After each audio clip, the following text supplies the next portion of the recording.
Hey,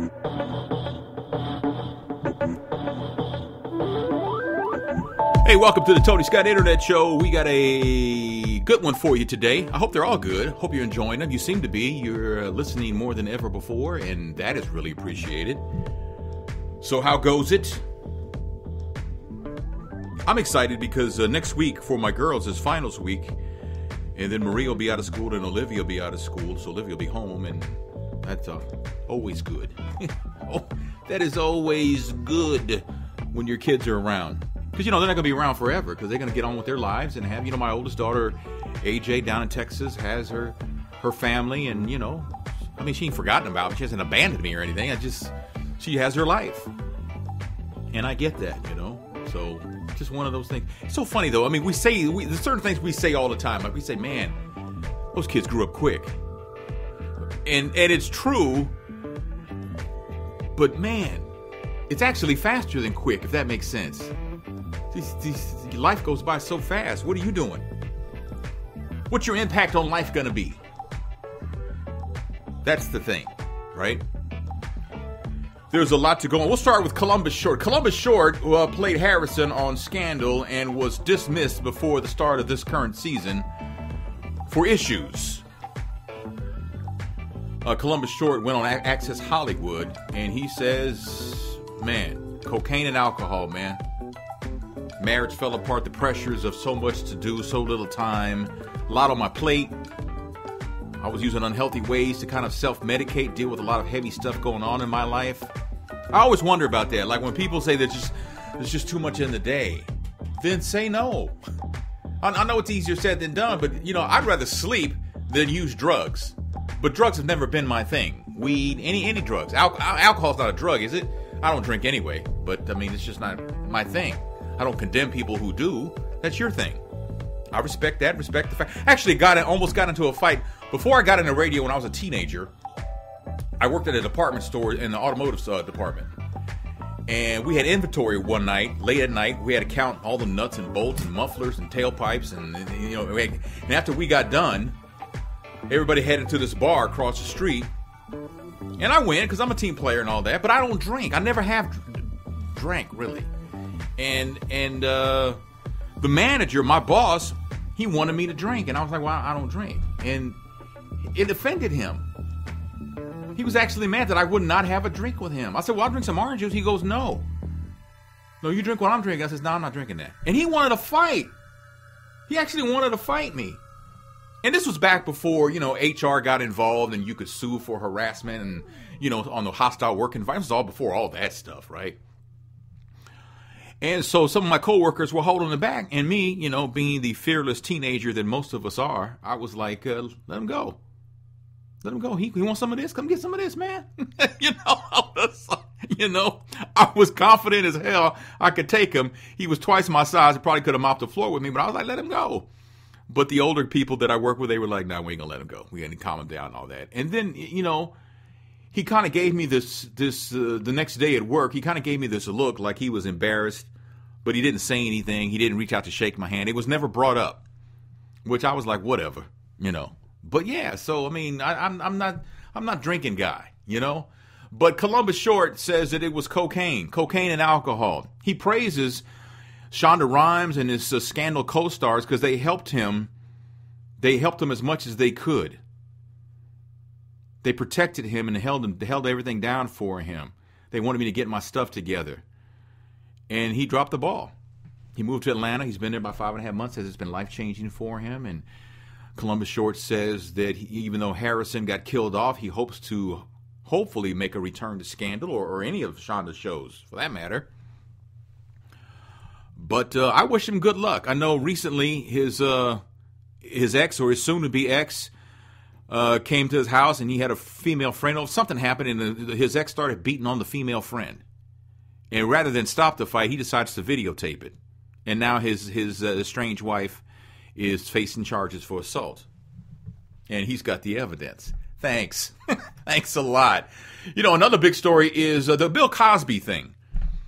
Cosby's being accused of sexual assault going back many years past the statute of limitations. So he could never be go on trial for these kinds of things because statute of limitations have run out if, in fact, they're true. Now, there seems to be a little bit more credibility because someone famous says, yeah, he drugged me.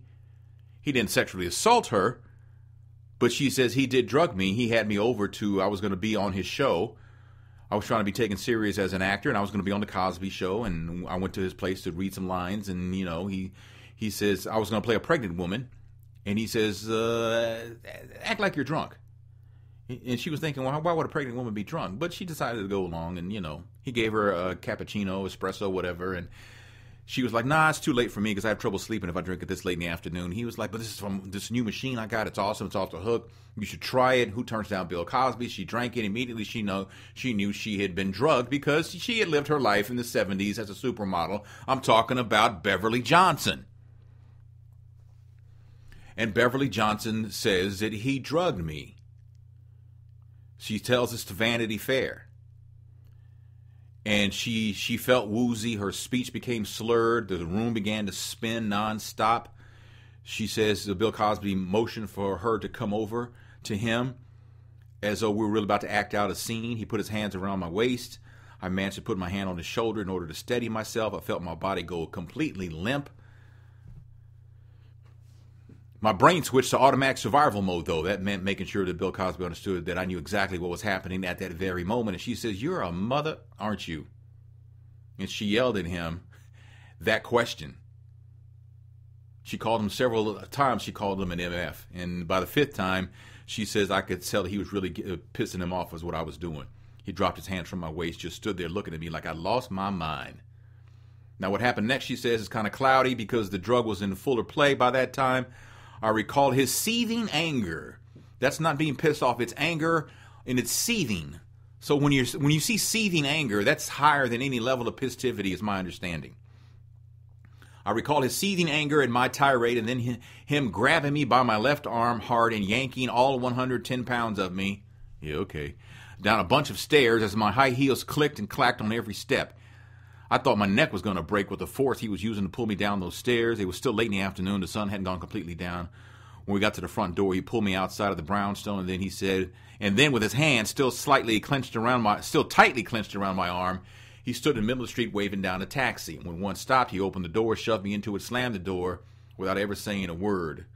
I managed to tell the driver my address, and before blacking out, I looked at the cabbie and said, as if he knew, did I just really call Bill Cosby an MF? Why was that even a concern of mine after what I'd just been through is still a mystery to me. I think my mind refused to process it. For a long time, Beverly Johnson says, I thought it was something that only happened to me and that I was somehow responsible, so I kept my secret to myself, believing this truth needed to remain in the darkness. But the last 4 weeks have changed everything, as so many women have shared similar stories of which the press have belatedly taken heed.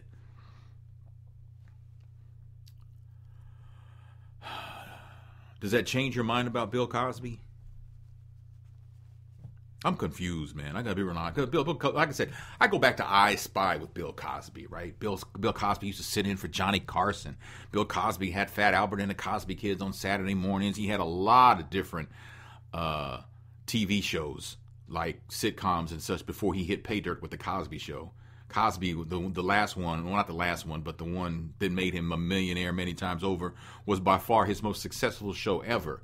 I mean, Bill Cosby, I used to have Bill Cosby albums and stuff, right? I had all this stuff. I like Bill Cosby. Do I want to believe that all this stuff is true? No, I don't. But we don't want to believe bad about anybody. But I don't know. I don't know. Does Beverly Johnson sway my mind that, well, now that she's come forward, there must be some truth? No, it hasn't swayed my mind. I still don't want to believe it. I'm not saying it didn't happen. I don't know if it happened or not. I don't know. We're up to, I think the accusers are numbered in the 20s now, aren't they? With Beverly Johnson. I mean, I don't know what to believe. Like I said, I want to believe it didn't happen because I like to believe that, the good about people. And nothing's been proven. These are accusations. Since when did we label someone some kind of molester or assault sexual predator without due process? When did we do that? We're always saying that everybody's innocent until proven guilty. We like to say that when it's convenient for us, but when it's somebody famous and we want to see them brought down a couple of pegs, we're ready to throw hot grease on them. Are we not? So I don't know. I'm not calling Beverly Johnson or these other women a liar. I don't know.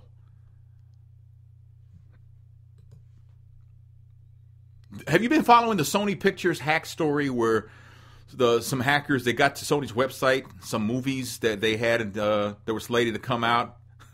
Well, I guess they came out, but then now they've gotten to the emails. You know, the ones where some executives call Kevin Hart a money whore. Did you hear about that? Did you hear about that? That ain't even right, man. Kevin Hart's like, well, I'm just trying to make a living, man. I'm not turning down nothing. Since when is it a crime to turn down?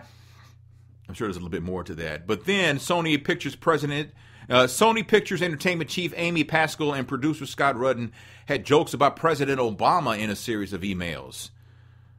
Right? Reportedly, Sony Pictures Entertainment Chief Amy Pascal asked Scott Rudin what she would ask Obama at a November 2013 fundraising breakfast hosted by Jeffrey Katzenberg of DreamWorks. Rudin says, would he like to finance some movies? Pascal wrote back, I doubt it. Should I ask him if he liked Django? And then Scott Rudin responds, maybe ask him about 12 years. And then Amy Pascal responds by naming other films starring African Americans, or The Butler, or Think Like a Man. You see, you never know. You think you're on top of the world. You're the Sony Pictures Entertainment Chief. You control the world in your mind, right? You're more popular than the president in your mind. Nothing. I can say anything, emails, anything. Private emails, they're never going to get out. It's just me. I run this. And that email got out. And now you look like a racist. I ain't saying you are racist, but you come off as someone who likes to make fun of not only the president, but the president because he's black. Let's just ask him about black movies. Ask him if he liked Django, or The Butler, or Think Like a Man, or any other black movie. You see, sounds racist.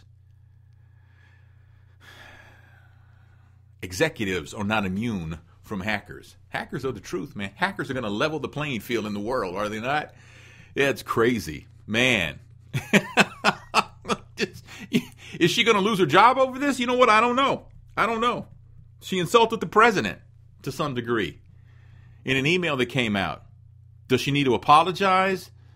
I think she needs to wait and see how hot this actually gets, how hot a story this gets. Because if she apologizes now, it's going to make it hotter than it actually is right now, right? I mean, I'm thinking as a PR person, right? Let's just wait a little while longer and see where we are. All right, everybody take a deep breath. Let's see what happened. Let's have meetings. Let's see how we can spin this and all this kind of. I mean, you got to look at all angles like that. If you're working for Amy Pascal, K. Michelle has actually told the world that I had a fling with Idris Elba. She admitted it to Power 105 in New York City.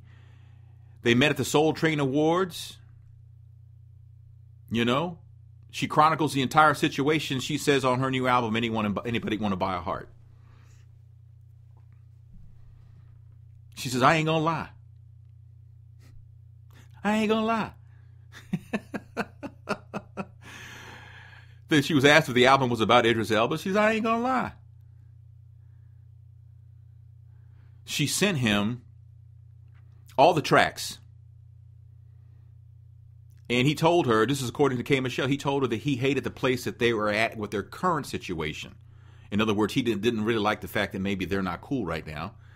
But she says that Idris called the album a work of art.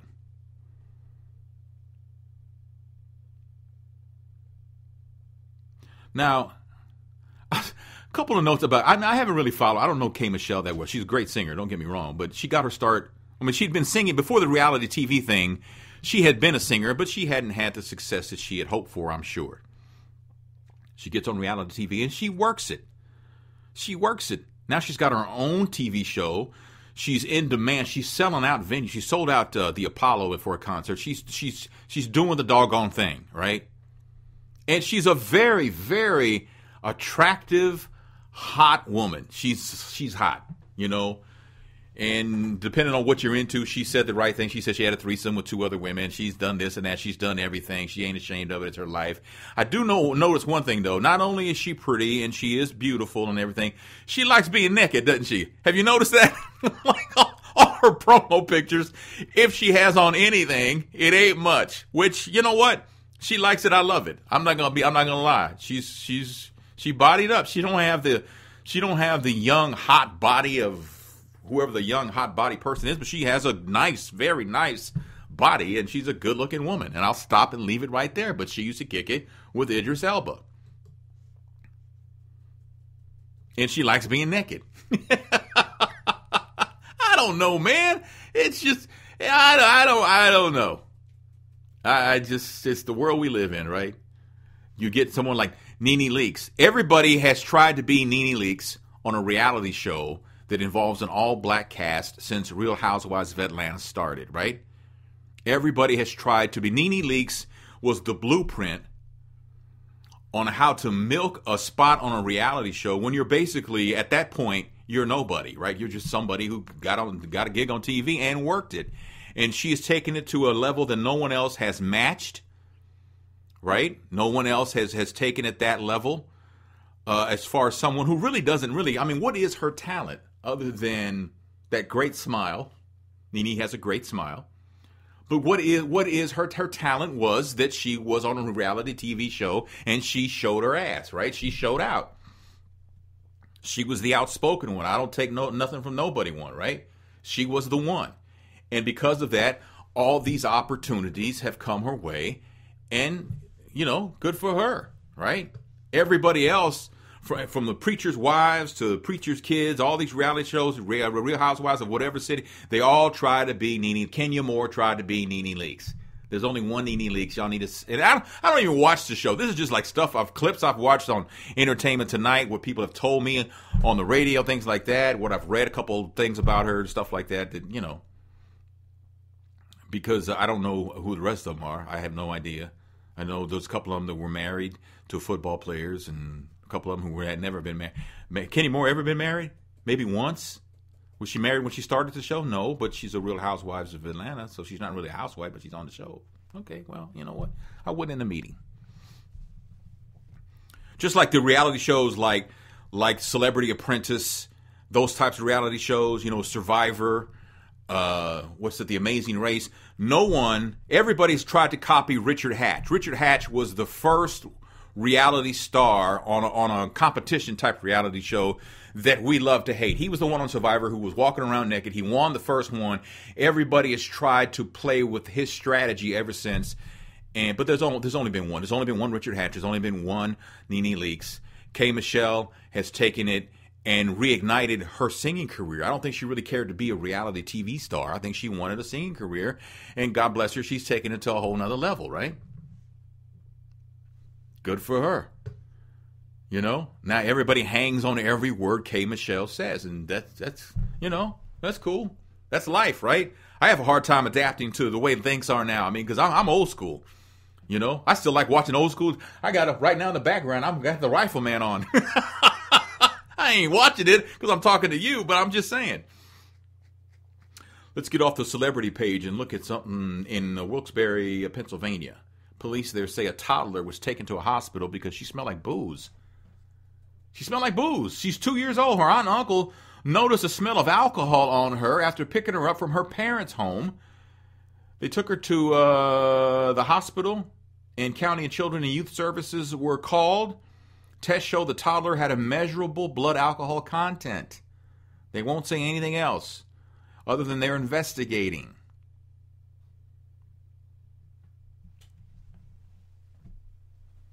I think anybody who gives a child alcohol, if you give a child alcohol with the intention of getting them to sleep, you're lazy. You're late. Oh, Tony, you don't know, man. I mean, I just need some time. I need this baby to go to sleep. If you want to go to sleep, I understand that. But there are other things you can give babies that are not nearly as harmful as alcohol. Alcohol is poison, man. To a child, to a 2-year-old, you gonna give a 2-year-old alcohol so you can put them to sleep? I don't know if that's the case. I'm just saying. You can't do that, man. Come on. Come on, man. Can't you give them like what is that? Like some kind of, I don't know, but there's got to be something else, not alcohol. You don't know, Tony. What I do know is that if you weren't ready to face the consequences of having a child, then you shouldn't have been having unprotected sex. What's wrong with you? Oh, here we go. Now, I'm just saying, I mean, you have to understand that if you're having sex with someone and neither one's wearing protection and you're in your childbearing years, is it not possible that you could have a child? I ain't ready for a child. Then somebody needs to wear protection. You need to keep your legs closed. You need to do something, right? What about the guy? Guy's just as guilty. If a guy don't want to have kids and he's having unprotected sex, well, you're rolling the dice, homie. How come nobody understands that? Nobody see how does that not make sense? How can you not see that? If you have unprotected sex, there's at least a 50-50 chance you're going to get pregnant. All things being normal. You know? I don't know what the percentages is that you might catch an STD, but with unprotected sex, that's on the table. How do you know that? You know that. You know, that's been in play for 20, 30 years now. Right? I mean, the pregnancy thing's always been in play. The STD thing has always been in play, but the information has been firsthand. I mean, I've been speaking at schools for I don't know how long, right? So I know this. And when I was going to school, they were coming to school telling us about unprotected sex and STDs and stuff like that. They were telling us about that then, right? So having this information, there's no way you don't know this. How do you proceed anyway? I'm going to take my chances. You're going to take your chances. Okay, let's put the pregnancy thing aside, okay? You're going to have unprotected sex with someone, and you're going to take chances that you might catch something that may cost you your life. You're going to take your chances because you're just that horny? Wow! Think about that for a second. You're feeding for sex that bad that you're willing to roll the dice of life so that you can get your rocks off. Wow, that's pretty strong stuff right there, Jim. Man. All right, I'm going to leave it right there. It's amazing. It's amazing what I'll talk about on this show, right? I mean, we started out talking about all kinds of stuff, but how we ended up on unprotected sex and rolling the dice of life, I don't know. That just came out, but it is what it is, right? Thanks so much for your support, listening, downloading, sharing, reposting. All that matters. It doesn't cost you anything, but it helps me get to where I need to go. So if you can help somebody without it costing you anything but a little bit of time at your computer, and you're probably already at your computer or at your smartphone, and all you got to do is repost it and tell people, hey, Tony Scott, check out his internet show. Helps a lot, man. Love you all for that, too. Really do. All right? Want to buy a Tony Scott Media mug? Go to unheardmedia.biz and click on shop. You'll see the mugs right there. Let me mug you for the holidays. You got to buy that Christmas gift for a coworker, but there's a limit on how much you're supposed to spend. I got you, man. You get 2 of them for what you can spend. $25 limit, I get you 2 mugs. Maybe even 3. Thanks so much, though, all right? Have a great weekend, and I'll talk to you later.